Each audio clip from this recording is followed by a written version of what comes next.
यह कार्यक्रम कल से चल रहा है। आप सब लोग तल्लीनता से सुन रहे हैं। मैं समझता हूं कि अपने मन में भी उतारने का प्रयास कर रहे हैं, और ऐसे ही मन में उतारने का प्रयास करते रहेंगे तो जिस इच्छा को लेकर के यहाँ पर आप सब लोग आए हैं, वह इच्छा पूर्ण होने में देर नहीं लगती। सिर्फ हमें श्रद्धा की जरूरत है, विश्वास की जरूरत है। संत गुरुजनों की वाणी को अपने जीवन में उतारने की जरूरत है, न कि सिर्फ सुनने की जरूरत है। सुनते सुनते शून्य नहीं होना है, सुनते सुनते अपने जीवन में उतारना है। और जब तक हम अपने जीवन में उतारते नहीं, तब तक हमें वह चीज नहीं प्राप्त होती है जिस चीज की हमें जरूरत है, जिस चीज की हमने कल्पना कर रखी है। जिस सुख को हमें कल्पना है, जिस चीज के लिए हमें तलाश है, वह चीज कैसे मिलेगी, कहाँ मिलेगी? ये संत गुरुजनों के चरणों में मिलेगी। संत गुरुजनों के चरणों में वह चीज मिल जाती है जिस चीज की हमें इच्छा होती है। इसलिए अपने मन की डोरी को संत गुरुजनों के चरणों में बांध दो। जिस चीज की इच्छा है वह चीज हमें पूर्ण प्राप्त हो जाती है। लेकिन हमें जरूरत है अपने मन की डोरी को संतों के चरणों में बांधने की। लेकिन हमारा मन, कहते हैं कि जो कुछ करो सो पूजा। गुरु कबीर साहब कहते हैं कि जो कुछ करो सो पूजा। हम मंदिर में बैठ करके ही पूजा नहीं करते, किसी मूर्ति के सामने बैठ करके ही पूजा नहीं करते, हम संत गुरुजनों के साथ में बैठ करके ही पूजा नहीं करते, उनके सानिध्य में बैठ करके ही पूजा नहीं, किंतु हमारा कर्म ही पूजा बन जाना चाहिए। हमारा धर्म ही पूजा नहीं, हमारा कर्म ही पूजा बन जाना चाहिए। दफ्तर में बैठे जो आपके सामने काम कराने आए हैं, वो आप काम पूजा करके करें, पूजा मान के करें। घर में बैठे हुए हैं सदस्यों के साथ में, परिवार के साथ में, सारे लोगों के साथ में एक पूजा के तरह से, एक मंदिर की तरह से काम करेंगे तो वह घर स्वर्ग बनेगा। हमारी माताएं बहनें छोटे से छोटे काम करें, वो हमारी पूजा बन जाए।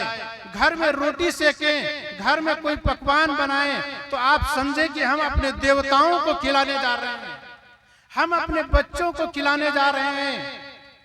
वह काम करें जिस काम से हमारे मन के सारी दोष दुर्गुण दूर हो जाएं। लेकिन कब? जब हम सारे कर्म को पूजा मान लेंगे।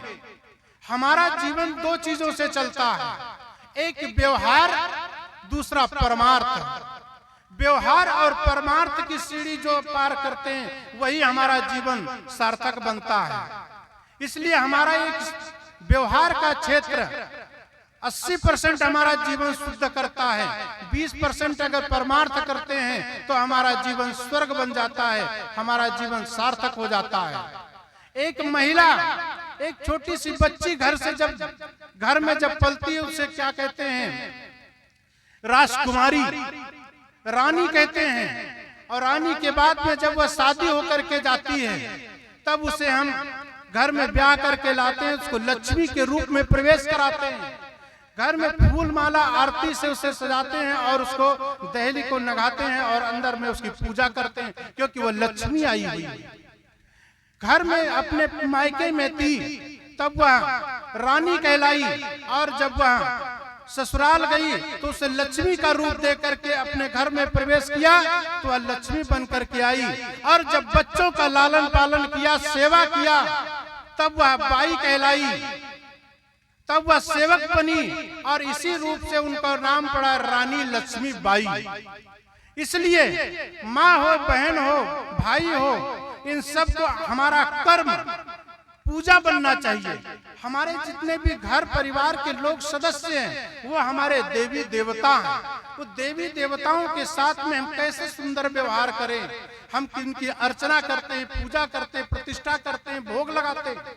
वही पूरा का पूरा समाज, वही सब अगर यही चीज अपने परिवार में लागू करेंगे तो जिस स्वर्ग की कल्पना हम ऊपर करते हैं, जिस स्वर्ग की कल्पना हम लोगों से सुनते आए, शास्त्रों में सुनते आए हैं, वह स्वर्ग की कल्पना आप अपने परिवार में लागू करेंगे, वह परिवार स्वर्ग बनेगा।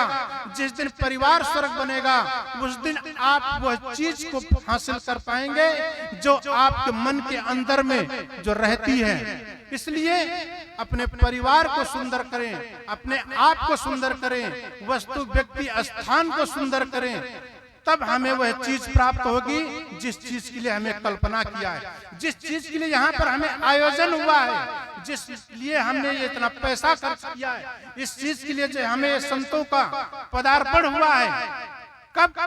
जब हमारा मन, हमारे मन की डोरी संतों के चरणों में बंधेगी, श्रद्धा झुकेगी, तब वह चीज हमें मिलेगी जिस चीज की जिस तरह की हमारी कल्पना किया आपने, जिस चीज की हमें जरूरत है।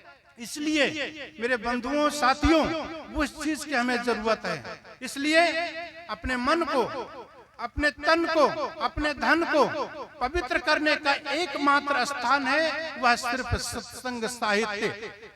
साहित्य से, सत्संग से और श्रद्धा हमारी जितनी बढ़ेगी उतना ही हमारा मन शुद्ध, साफ, स्वतंत्र होगा और हमारा मन पवित्र होगा। इसलिए अपने मन को यहाँ पर लगाएं और साफ करने का प्रयास करें, संतों के चरणों में नमन करें। बस मैं इन्हीं बातों के साथ अपनी बात को समाप्त करता हूँ। बोलिए सद्गुरु कबीर साहेब की जय।